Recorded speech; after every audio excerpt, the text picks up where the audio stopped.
بسم اللہ الرحمن الرحیم۔ السلام علیکم۔ اسلامیات اختیاری سیکنڈ ایئر، قرآن کے حوالے سے ہم نے بات کی، سورت کے حوالے سے بات کی۔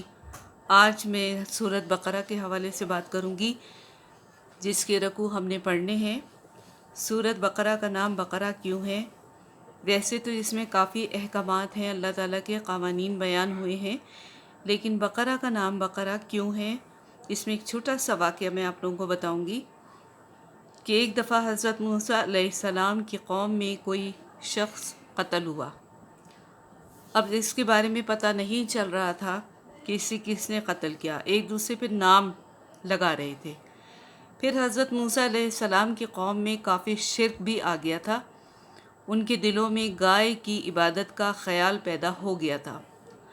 تو اللہ تعالیٰ تو حضرت موسیٰ سے ہم کلام ہوتے تھے ڈائریکٹلی۔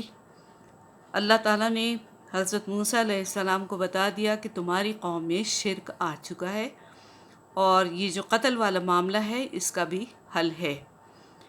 حضرت موسیٰ علیہ السلام نے دریافت فرمایا کہ کیسے کریں گے، ایک گائے ذبح کرنے کا حکم دو، تو پھر ان کا شرک بھی باہر آئے گا اور قاتل کا بھی پتہ چلے گا۔ لہٰذا حضرت موسیٰ علیہ السلام نے اپنی قوم سے کہا کہ ایک گائے ذبح کرنی ہے۔ وہ طرح طرح کے سوالات کرنے لگے جو کہ ہم سورۃ بقرہ میں پڑھیں گے۔ بہرحال انہوں نے ایک گائے بڑی مشکل سے ذبح کی اور پھر اس کے بعد اللہ تعالیٰ نے فرمایا کہ اس کے گائے کا ایک گوشت کا ٹکڑا لے کر قتل ہونے والے کے جسم پہ لگاؤ۔ جیسے ہی لگایا وہ مقتول زندہ ہوا اور اس نے اپنے قاتل کا نام بتایا۔ اس طرح اس سورت کا نام سورت بقرہ پڑ گیا۔ سورت بقرہ میں کافی ایک مضمون ہے جو کہ ہمارے معمولات کے مطابق ہیں۔ یہ قرآن کی سب سے لمبی سورت ہے، 2.5 سپاروں پر شامل ہے، اس کے 40 رکوع ہیں اور 286 آیتیں ہیں، 286۔ اس کی آیت 282 282 قرآن مجید کی سب سے لمبی آیت ہے۔ زمانہ نزول، سورت بقرہ کے ویسے تو کافی آیات مختلف جگہوں پر نبی پاک صلی اللہ علیہ وسلم پر نازل ہوتی رہیں اور زیادہ کر مدینہ میں نازل ہوئیں۔ پھر جیسے کہ میں نے بتایا کہ اللہ پاک کی ہی مرضی کے مطابق آیتوں کو بھی یکجا کیا گیا اور پھر ایک سورت کا نام دیا گیا، ایک سورت بنائی۔ ہجرت مدینہ کے بعد حضور صلی اللہ علیہ وسلم کی مدنی زندگی شروع ہو جاتی ہے۔ سورت بقرہ کا اکثر حصہ اس مدنی دور کے بالکل ابتدائی دور میں نازل ہوا۔ سورت کی آخری 2 آیات ہجرت سے تقریباً 1 سال پہلے، یعنی مکہ میں پہلے معراج کے موقع پر مکہ میں نازل ہوئی۔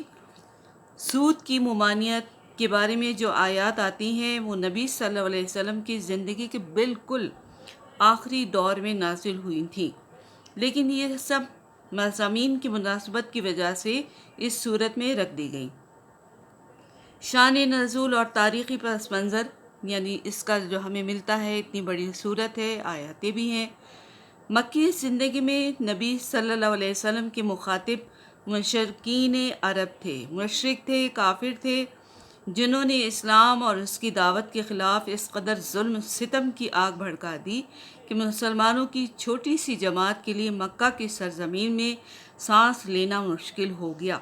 چنانچہ اللہ کے حکم سے نبی پاک اپنے ساتھیوں سمیت ہجرت کر کے مدینہ آ گئے، جو کہ مکہ سے شمال کی طرف تقریباً 200 میل دور تھا۔ مدینہ میں اس وقت وہاں کے اصل باشندوں کے علاوہ یہودی بھی آباد تھے، جو کہ حضرت موسیٰ علیہ السلام کی شریعت کے پیروکار تھے، لیکن انہوں نے اس میں اس قدر اپنی طرف سے تبدیلی کر لی تھی کہ وہ شریعت موسوی نہیں رہی، یعنی حضرت موسیٰ علیہ السلام کا دین نہیں رہا اور تمام چیزیں انہوں نے بدل دی، اور پھر اس قدر ہٹ دھرم تھے کہ وہ اس سے ہٹتے ہی نہیں تھے، ان کا دین محض ناکام رہ گیا تھا۔ خود غرضی نفس پرستی کی حد یہ تھی کہ اللہ کی طرف کی بھیجی ہوئی کتاب یعنی تورات کا اکثر حصہ گم کر چکے تھے۔ اور یہ بھی بتا دوں گرلز کہ یہ تورات یا انجیل یا زبور جو چینج ہوئی ہیں وہ کیوں ہوئی ہیں، کہ اس کی ذمہ داری اللہ پاک نے نہیں لی تھی، یہ نبیوں کی ذمہ داری ہوتی تھی۔ نبیوں کے بعد جیسے ہی نبی جاتے تھے لوگ اپنی مرضی کے مطابق اس میں تبدیلی کر لیا کرتے تھے۔ جیسے یہودیوں نے زکوٰۃ کے بارے میں کیا کیا کہ جب اللہ پاک نے انہیں حکم دیا کہ زکوٰۃ نکالا کرو، باقاعدہ زکوٰۃ کا جس طرح نصاب وغیرہ ہے وہ تو نہیں تھا، لیکن زکوٰۃ دینے کا حکم تھا، تو کیا کرتے تھے آپس میں ایک دوسرے کو دے کر کہتے تھے کہ زکوٰۃ ہماری طرف سے ادا ہو گئی۔ تو یہ وہ دین تھا جو اپنی مرضی سے یہ لوگ چلا رہے تھے۔ جب نبی صلی اللہ علیہ وسلم ہمارے مدینہ پہنچے تو حالت ظاہر سی بات خراب تھی۔ پھر نبی پاک نے اللہ تعالیٰ کی مرضی کے مطابق جب ہجرت کی، وہاں پر ایک مدینہ کی ریاست بنائی اور یہودیوں سے معاہدہ بھی کیا، یہودیوں سے ملے بھی۔ پہلے تو یہودی تیار ہی نہیں تھے اس مذہب کو ماننے کے لیے، لیکن صرف انہوں نے اتنا کہا کہ ہم اپنے مذہب پہ رہیں گے اور آپ اپنا مذہب چلاتے رہو۔ آنے کی تو پرمیشن ہو گئی تھی، ویلکم بھی کہا تھا، لیکن کیا تھا کہ اسلام کے خلاف تھے، دل سے نہیں مانتے تھے۔ ان میں سے کچھ تو بالکل چپ رہتے تھے، لیکن کچھ نے اپنے اندر ہی اندر سازشیں شروع کر دی تھیں۔ نبی صلی اللہ علیہ وسلم جب مدینہ روانہ ہوئے تو وہاں پر ضرورت تھی کہ ایک ایسی ریاست بنے جو کہ اللہ تعالیٰ کے قانون کے مطابق ہو۔ تو سورۃ بقرہ میں اکثر جو آیات ملتی ہیں 15 رکوع کے بعد، وہ ہمیں مدینہ ریاست کے بنانے کے جو اصول تھے کہ کیا ہونا چاہیے، یعنی اس میں آپ سمجھ لیں تمدنی، معاشرتی، قانونی، معاشی، سیاسی ہدایات تھیں، جو کہ نبی صلی اللہ علیہ وسلم نے سب کو بلا کر یہی فرمایا کہ مدینہ میں جو ہم ایک ریاست بنائیں گے اور اس میں جو کام کریں گے وہ اللہ تعالیٰ کے مرضی کے مطابق کریں گے، اور اس میں ہماری طرف سے کوئی اختراع نہیں ہوگی۔ اور یہ بھی میں آپ کو بتاتی رہتی ہوں کہ نبی صلی اللہ علیہ وسلم کچھ بھی اپنی طرف سے نہیں فرمایا کرتے تھے، چاہے کتنے مشکل حالات ہوں، ان کی جان کے دشمن کیوں نہ لوگ ہوں، لیکن وہ اپنی طرف سے کچھ بھی نہیں کہتے تھے جب تک اللہ تعالیٰ کا حکم نہیں آتا تھا۔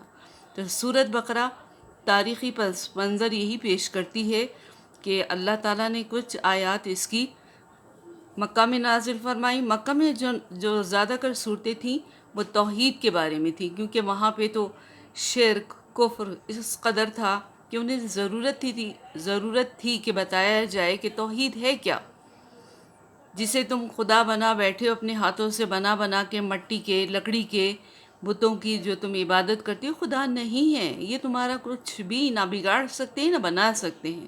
لیکن ان کی ہٹ درمی تھی کہ وہ اپنے دین سے ہٹتے ہی نہیں تھے، اسی لیے اللہ پاک نے نبی پاک کو مکہ سے مدینہ کی طرف ہجرت کرنے کا حکم فرما دیا، اور نبی صلی اللہ علیہ وسلم نے اللہ تعالیٰ کے مطابق، حکم کے مطابق مدینہ کی طرف مائیگریٹ کیا۔